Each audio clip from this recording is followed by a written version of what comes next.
இடத்துல கொடுக்க போறேன். அதுக்கு முன்னாடி அருமையான ஊழியர் எழுதின ஒரு புத்தகத்தை அவர்கள் கொண்டு வந்திருக்கிறார்கள். ஒரு தேவ ஊழியர்களுக்காக ஜெபிப்பது எப்படி அப்படின்னு சொல்லி இதில் ஒரு 500 ஜெப விண்ணப்பங்கள் இருக்கிறது. ஆமென். அவங்க மனைவி பாஸ்டர் எழுதியிருக்காங்க போல இல்லையா, ஜெப ஆசிரியா. ஆமென், அல்லேலூயா. அதனால இந்த புத்தகத்தை ஒரு கொஞ்சம் கொண்டு வந்திருக்காங்க பாஸ்டர். இதனுடைய விலை 50 ரூபாய். ஆமென். இலவசம் என்றால் பரவசம். ஆமென். நிறைய தூக்கிட்டு வர முடியாது, அதனால 50 ரூபாய். ஆமென். நீங்கள் வாங்கி நீங்க தேவ ஊழியர்களுக்காக ஜெபிப்பதற்கு இது உதவியாக இருக்கும். ஆமென். இப்பொழுது கர்த்தருடைய ஊழியரை நாம் உற்சாகமாய் கரங்களை தட்டி நாம் வரவேற்கலாம். ஆமென். ஆமென். உங்கள் அனைவருக்கும் பிதா குமாரன் பரிசுத்த ஆவியானவர் நாமத்தினாலே என் அன்பின் நல்வாழ்த்துக்களை தெரிவித்துக் கொள்கிறேன். அல்லேலூயா. எல்லாரும் சந்தோஷமா இருக்கிறீங்களா? உங்களை பார்க்க ரொம்ப சந்தோஷம். வெளிப்படுத்தின விசேஷம் 12ஆம் அதிகாரம் 11ஆம் வசனத்தை நாம் வாசிப்போமாக. ரெவெலேஷன் சாப்டர் 12 வெர்ஸ் 11. மரணம் நேரிடுகிறதா இருந்தாலும் அதற்கு தப்பும்படி தங்கள் ஜீவனையும் பாராமல் ஆட்டுக்குட்டியின் இரத்தத்தினாலும்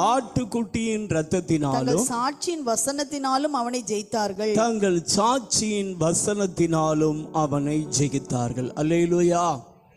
இந்த நாளிலே நாம் ஆவியான தாசியோடு தியானிக்க போகிற தேவனுடைய வார்த்தை என்னவென்றால், யுத்தம் செய்வதற்கு பல முறைகளை கர்த்தர் நமக்கு இன்றைக்கு கற்றுத்தர விரும்புகிறார். அல்லேலூயா.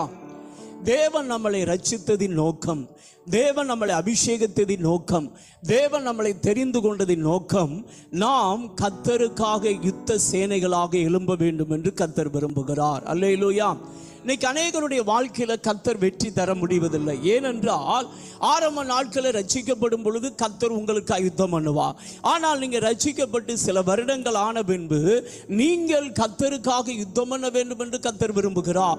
நீங்கள் யுத்தம் பண்ணும் போதுதான் கர்த்தர் உங்களுக்கு யுத்தம் பண்ணுவா. நீங்கள் செயல்படும் போதுதான் கர்த்தர் உங்களுக்காய் செயல்படுவா. ஆனால் நீங்கள் செயல்பட வேண்டிய நேரத்தில் கர்த்தரே எல்லாம் செய்ய வேண்டும் என்று எதிர்பார்த்தால் கர்த்தர் உங்களுக்கு என்ன தர முடியாது? வெற்றி தர முடியாது. அதிலும் குறிப்பா பார்த்தா பழைய ஏற்பாட்டு காலத்தில் யுத்தம் மாம்சத்தோடு இரத்தத்தோடு பார்க்கிற மனிதர்களோடு நேரடியாக பழைய ஏற்பாட்டு யூதர்கள் என்ன செய்தார்கள் என்றால் யுத்தம் பண்ணினார்கள். யுத்தம் பண்ணி அவர்கள் உலக பிரகாரமான எல்லைகளை அவர்கள் சுதந்திரித்தார்கள். ஆனால் புதிய ஏற்பாட்டு சபை நாம் காணாத வான மண்டலங்கள் உள்ள பொல்லாத ஆவிகளின் சேனைகளோடு, துரைதனம் பண்ணுகிற ஆவிகளோடு, அதிகாரம் பண்ணுகிற ஆவிகளோடு, பாதாளத்தின் ஆவிகளோடு, மான மண்டல பொல்லாத ஆவிகள் சேனைகளோடு நமக்கு போராட்டம் இருக்கிறது. 6 வித ஆவிகளோடு ஒரு சபை யுத்தம் பண்ண வேண்டும் என்று கர்த்தர் விரும்புகிறார். ஆனால் நாம் யுத்தம் பண்ணினால் தான் நாம் அடுத்த எல்லைக்கு என்ன செய்ய முடியும்? போக முடியும். அல்லேலூயா. யுத்தம் பண்ணுகிறவனே உண்மையான சீசன், யுத்தம் பண்ணி ஜெயிக்கிறவனே உண்மையான சீசன்.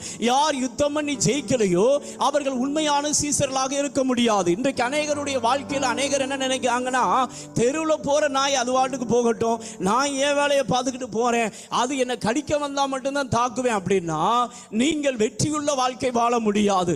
நம் ஒவ்வொரு பகுதியில் வாழ்கிற இடங்களில் நமக்கு விரோதமாக, நம்முடைய குடும்பங்களுக்கு விரோதமாக, நம்முடைய சபைகளுக்கு விரோதமாக அசுத்தாவிகள் செயல்படுகிறது. குறிப்பா இந்த வாழப்பாடி பகுதியில் பார்த்தீங்கன்னா சபைகள் வளரக்கூடாதபடிக்கு இங்கே கிரியை செய்கிறதான பில்லி சூனி ஆவிகள் அதிகமாக கிரியை செய்கிறது. இங்க உள்ள மக்கள் விடுதலை பெறக்கூடாதபடி, இங்க உள்ள மக்கள் மனக்கண்கள் திறக்கக்கூடாதபடிக்கு மந்திரவாதங்களும் யாகங்களும் செய்யப்படுகிறது. ஆனால் தன் உத்தரவாதத்தை உணர்ந்து சபை அதை எதிர்த்து மேற்கொள்ள வேண்டும் என்று கர்த்தர் விரும்புகிறார். நாம் எதிர்த்து நின்றால் சத்துரு வெட்கப்பட்டு போவான், கர்த்தர் நமக்கு ஜெயத்தை தருவார். அல்லேலூயா.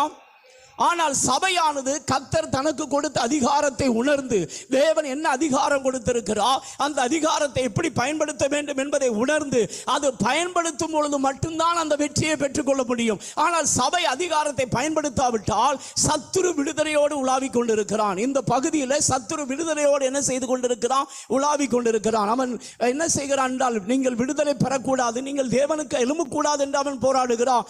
நாம் அதை அறிந்தவர்களாக அதை என்ன செய்ய வேண்டும்? எதிர்த்து நிற்க வேண்டும் என்று கர்த்தர் விரும்புகிறார். அல்லேலூயா.